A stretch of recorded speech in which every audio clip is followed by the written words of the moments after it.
I have to be honest. This music is too cheery. I feel like I need the Undertaker theme or something dark because I don't feel good. The Chris has got NBA's you. trade deadline is officially over. And at this very moment, it's crickets. It's crickets. There's nothing new being reported at this hour. And if it's not being reported, I would assume it's done. And the trade deadline comes to an end with the Sacramento Kings not making any more trades. They made one the other day, Kessler Edwards. But besides that, no other deals by the Sacramento Kings. While teams around them in the Western Conference made deals left and right to position themselves to make a big push. I'm Deuce Mason. That's Morgan Reagan. I am not feeling good at this hour. Hey, we got to go over our trade deadline winners and losers. All right, Morgan, we got to get serious about this. Okay. Now. Thank you, Chris. Today we saw, let's just go over the last not even 24 hours. Okay. The Denver Nuggets made deals today. They got Thomas Bryant. Yeah. The Grizzlies made a deal today. They got Luke Kennard. The Dallas Mavericks got Kyrie Irving. Mm-hmm. The Suns landed Kevin Durant. He is back in the West. The Clippers land Mason Plumlee, Eric Gordon, Bones Highland. The Pelicans land Josh Richardson from the Spurs. Minnesota gets Mike Conley. The Warriors make a trade today. They get rid of Wiseman. Pieces went all over the place. They land Gary Payton II. GP2 is back. Portland lands Matisse Thybulle after giving up Josh Hart, giving up other pieces, including in this deal. The Utah Jazz made some moves to move down. The Lakers made that huge 3-team deal yesterday where they landed Malik Beasley, Jared Vanderbilt, and they landed D'Angelo Russell. I just rattled off 10 teams and did not mention the Sacramento Kings. The Kings are in the number 3 spot, and it's great. The Kings are in the number 3 spot, but they have a 2-game lead on the Mavs, the Suns, and the Clippers, okay? They could be in 6 by the end of the weekend. The Pelicans are just 3 games back.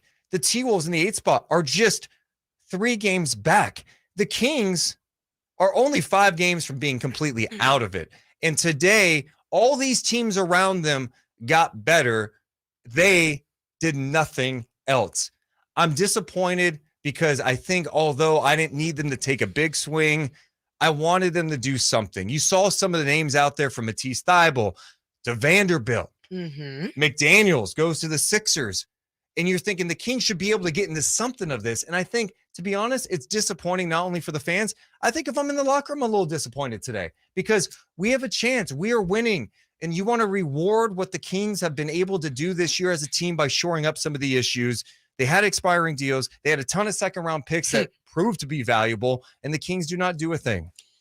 Yeah, I look at this trade deadline, and as an NBA fan, holy moly, it was exciting, right? Trades left and right.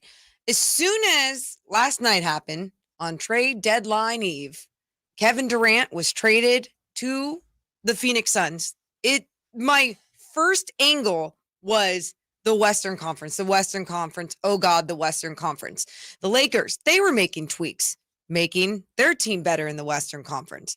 Then you see today, like you just said, all those teams under the Kings in the Western Conference making tweaks to make their team better, and the Sacramento Kings did not do that.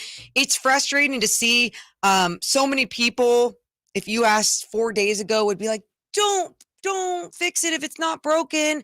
Don't make a move and ruin what's going well for the Kings.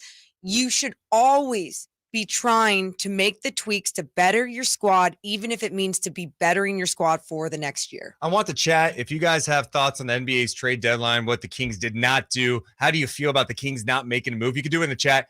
You can also give us a call at 1-800-920-1140, 916-339-1140. We have Sean Cunningham from Fox 40 going to be joining us at 12:30 to get his perspective on what went down at the trade deadline. Now, it's not all doom and gloom either for the Kings. I think I'm just looking at from a competitive standpoint, like, God, all these teams around you look like they got better. And the Kings are going to have to be battling to hold a top 6 spot. And I just want to avoid the play-in at all costs. The play-in's scary, especially if the Lakers make a move. You know, do you want to see the Pelicans in a play-in game? I don't want to see them. You know, do you want to see the Warriors in a play-in game? I don't want to see that in a play-in game. I want the Kings to have a first-round series, and it's going to be a battle from here on out. And hell, maybe they could do it. They've been healthy. They have shown the ability to be one of the best offensive teams in the league. But you could tell, especially over the stretch, some tweaks could have been made to improve the team. Absolutely. I mean, we look at this team defensively, and you're allowing the Houston Rockets to score how many points on you the last 2 games? They just played them last night, barely came out with a win, but they grind it out and get the W. That's what you want to see your team do. There's so much parity in the league. We understand that on so many levels, but you have a big enough sample size this season to see what your team's identity is. Yes, this King squad, you can never question their effort. You can never question night in and night out that they go out there and they try to battle it out. But sometimes their effort isn't enough on the defensive end. They have to have more guys that have an elite skill set on the defensive end. They don't have enough of that. And that's something that we were hoping to see them improve and tweak. And I think some people too on the chat, when they look at this situation with like the Phoenix Suns, they're like, well, the Suns traded away their future, but it's not about the future for them. It's about the right now for them. It's about being a contender in the Western Conference right now. So what does that do for a King squad that right now is playing their best basketball that they've played in 16 years? It just starts going down the line for them. It's just going to be challenging. Now, the Kings could still do something on the buyout market.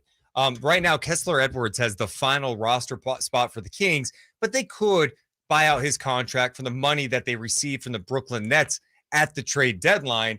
It wouldn't be a big deal if there's someone that ends up on the buyout market that piques their interest. I don't know who that player could be. There's always guys who get bought out, and I think Sacramento has put themselves in a position that they could be able to attract a buyout guy that could help them now.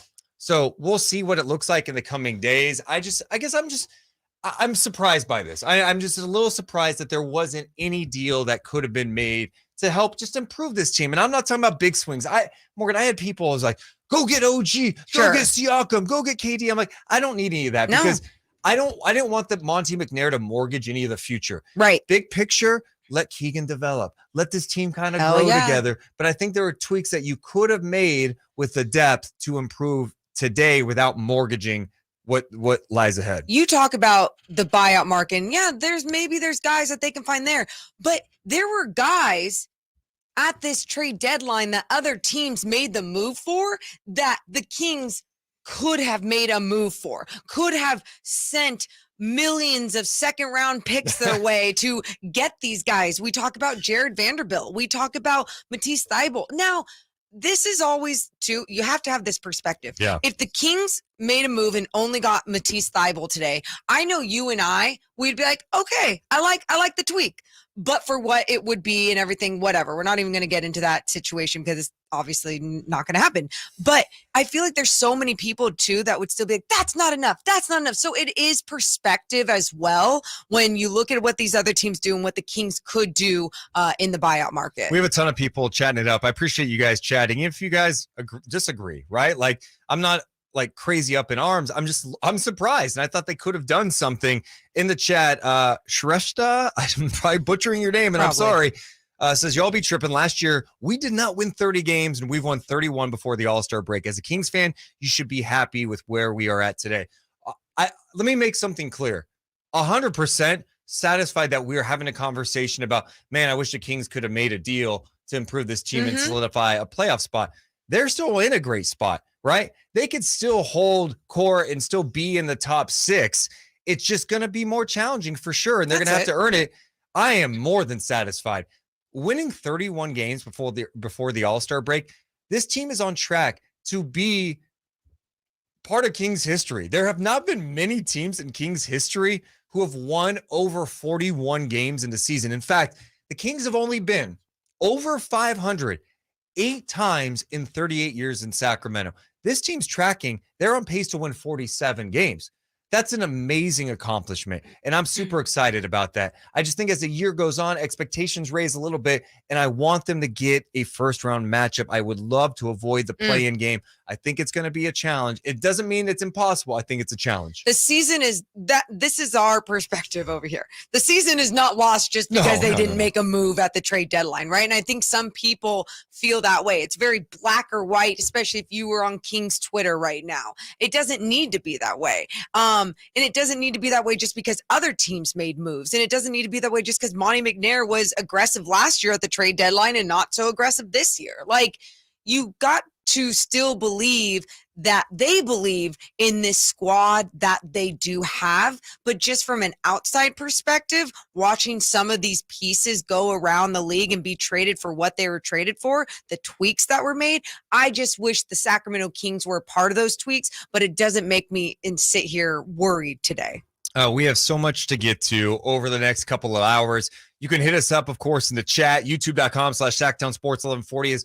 We have almost 1,000 people watching us live right now, an all-time record for this channel. Hit the thumbs up, get popping in the chat. You can also call us. We're going to be back in 60 seconds on the radio side. It's youtube.com/Sactown Sports 1140. Deuce and Mo on Sactown Sports.